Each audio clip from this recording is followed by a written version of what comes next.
You ever have one of those days where you just want to get away, breathe a little, maybe feel like the world's not sitting on your chest?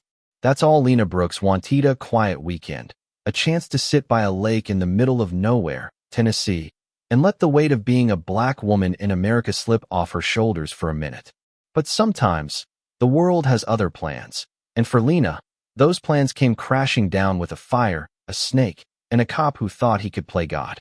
It all started at Pine Hollow Campground, a little spot tucked away in the hills about an hour outside Chattanooga. Lena, a public defender with a knack for seeing through people's lies, had driven out there with a cooler, a folding chair, and a dog-eared copy of Toni Morrison's Beloved. She'd set up her spot by the waterpine trees whispering, the lake catching the sunrise like a mirror.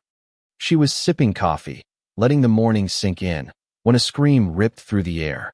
Across the clearing, a tent went up in flames, fast and fierce, like someone had doused it in gasoline. Black smoke curled into the sky, and campers started running, families grabbing kids, teenagers pulling out their phones to film the chaos. Lena froze, her coffee halfway to her lips, her gut twisting with that familiar dread. She wasn't near the fire, hadn't even unpacked her stove, but deep down, she knew trouble has a way of finding you when you're black in a place like this. Enter Officer Dale Harper, rolling up in his patrol SUV like he owned the damn forest. Big guy, mirrored sunglasses, the kind of strut that says he's never been told no. Sirens cut through the quiet, and before the smoke even cleared, his eyes locked on Lena. Not the burning tent, not the panicked campers, her. You, he barked, pointing like she was a suspect in a lineup. Step away from your stuff. Lena's heart kicked up, but she kept her voice steady, sharp. What's this about? Harper smirked, that ugly little twist of the lips that says he's already decided your guilt. Fire like that doesn't start itself. We got reports of illegal stuff out here, drugs, maybe worse. And you're sitting awful close to the blaze. Lena stood slow, careful, every move calculated. She knew the drill didn't give them an excuse. Her bright green jacket caught the wind, and she felt every phone camera in the crowd swing her way. I didn't start that fire, she said, calm but firm. Just got here. Ask anyone. But Harper wasn't asking. He stepped closer, boots crunching pine needles, his voice dripping with something mean. People like you don't just happen to be near trouble. You bring it. The words hit like a slap. People like you. He didn't need to say black. It was there, heavy as history. Lena's throat burned, but she swallowed the fury. Check my stuff, officer. You won't find anything. Harper chuckled, low and mocking. Oh, I'll check.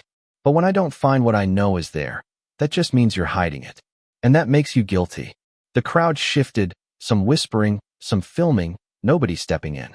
Harper waved over his deputies, two younger guys, Josh and Caleb, nervous but loyal. Tear it all apart, he ordered. They went at Lena's gear like it was a crime scene. Her duffel bag spilled out a blanket, a book, a half-eaten granola bar. Her car got the same treatment: glove box, trunk, spare tire well. Nothing. Just a woman's weekend in the woods. But Harper wasn't done. He leaned in close, his sunglasses reflecting Lena's face-dark skin, clenched jaw, eyes that wouldn't break. One way or another, he hissed, we're gonna find what you're hiding. The air got thicker, the crowd tighter, the burned tent's smell lingering like a bad omen. Lena stood her ground, hands visible, voice level. Go ahead. You'll see the truth. But truth wasn't what Harper wanted. He wanted control, and he was about to take it to a whole new level. The barbecue pit at the campground was still warm from last night's cookout, the air heavy with old grease and charred wood. Harper marched Lena over there, his deputies gripping her arms just tight enough to sting. The crowd followed, phones up, a mix of curiosity and fear keeping them quiet. Harper stopped her at the pit's edge and squatted by a battered plastic tote nobody had noticed before. Y'all want a show? He called out, voice loud for the audience. Let's give him one. Lena's stomach dropped. Something moved inside the tote, a rustle that made her skin crawl. Harper popped the lid, reached in, and pulled out a nightmare live rattlesnake, thick and coiled, its rattle buzzing like a warning shot. The crowd gasped, kids screamed, and Lena's breath caught in her throat. Harper held it up, the snake twisting around his arm, its eyes locked on her. This, he said, glaring at Lena, is what happens to troublemakers out here. He let the snake slide to the ground, its head swaying, tongue flicking. Lena scrambled back, heart hammering, dirt scraping her palms. "Please," she gasped, rage and terror mixing. "Somebody do something." But the crowd just widened, phones recording, red dots blinking like eyes in the dusk. Harper watched, smirking, loving every second of her fear. "Talk your way out of this one," he taunted. The snake slithered closer, its rattle a low, deadly hum. Lena froze, knowing movement could trigger a strike. Her mind raced and run. "Don't look away, just survive." Harper crossed his arms, his voice cold. "That's justice for your kind." For a moment, it felt like the end. Lena, the snake, and a crowd too scared to move. But fate's got a way of flipping the script. A gust of wind kicked up, blowing smoke from the fire pit into Lena's face. She coughed, blinked, and in that split second, the world shifted. The deputy's grip slipped, and Lena twisted free, hitting the ground hard and rolling away just as the snake lunged. It missed her barely, and Harper, too caught up in his own show, stepped forward, shouting, "Get back here." That's when it happened. The snake, confused and pissed, struck fast, sinking its fangs into Harper's leg. He screamed a raw, animal sound that echoed through the trees. The crowd exploded, phones dropping, people running. The snake slithered off into the brush, and Harper collapsed, clutching his leg, face pale as death. Lena saw her chance and took it. She bolted, weaving through the chaos, past picnic tables and coolers, blending into the crowd. A woman, maybe a mom, pressed a water bottle into her hands and whispered, "Go, we saw it all." Lena kept moving, heart pounding, knowing this wasn't over. Behind her, Harper's screams faded as EMTs rushed in, sirens wailing. But even as he writhed, he was still barking orders, blaming her, swearing she'd pay. The crowd had seen the truth, though, and their phones had caught every second. In the parking lot, as the chaos swirled, Deputy Josh did something Lena didn't see but a kid named Ethan did. Ethan, a lanky 16-year-old with a phone glued to his hand, had been filming the whole mess for his Snapchat story. He caught Josh slipping a small baggie of white powder into Lena's car door, quick and sneaky, like he'd done it before. Ethan's hands shook as he zoomed in, knowing he'd just recorded something huge. Lena, hiding behind a van, saw Josh by her car, looking shifty. Their eyes met for a split second, and she knew they were setting her up again. By nightfall, Ethan's video hit the internet like a bomb.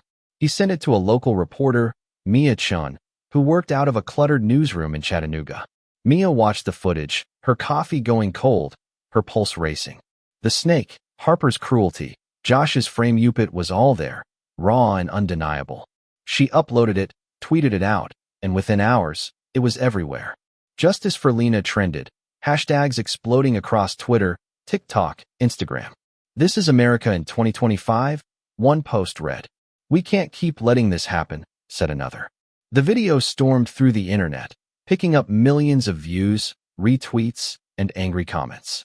People shared their own story stops, searches, lies. It wasn't just Lena's fight anymore, it was everybody's. The FBI got involved fast. Lena sat in a cold interview room with her lawyer, Malik Jones, a sharp-eyed guy who'd seen too many cases like hers. She told them everything: the fire, Harper's accusations, the snake, the planted drugs. Malik slid a flash drive with Ethan's video across the table. "This is your case," he said. "It's all here." The agent, a woman named Karen Tate, nodded, her face unreadable but her eyes sharp. "We've got the footage. We're opening a case on Harper and his team." But Harper wasn't done. Even from a hospital bed, legs swollen and voice weak, he tried to spin it, claiming Lena attacked him, started the fire, brought the drugs. Nobody bought it. The video was too clear, the truth too loud. The trial came fast, and it was a circus. Harper sat in court, crutches propped beside him, looking smaller than the bully who'd terrorized Lena. The prosecution played Ethan's video, frame by frame, showing Harper's glee, Josh's sneaky move. Then came the bombshell: a retired cop named Ray Coleman took the stand.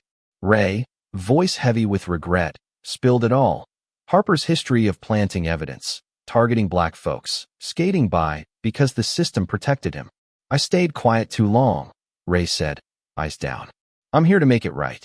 The courtroom gasped, jurors leaned forward, and Harper's face went gray.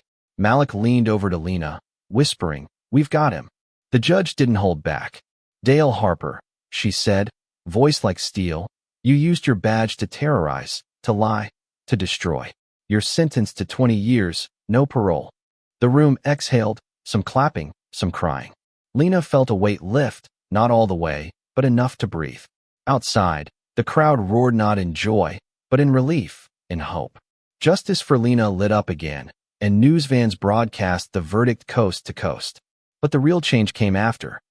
Lena spoke at a rally in Chattanooga's downtown plaza, thousands packed in tight, signs waving, voices singing. She stepped to the mic, her green jacket bright under the lights. This isn't just about me, she said, voice steady but thick with feeling.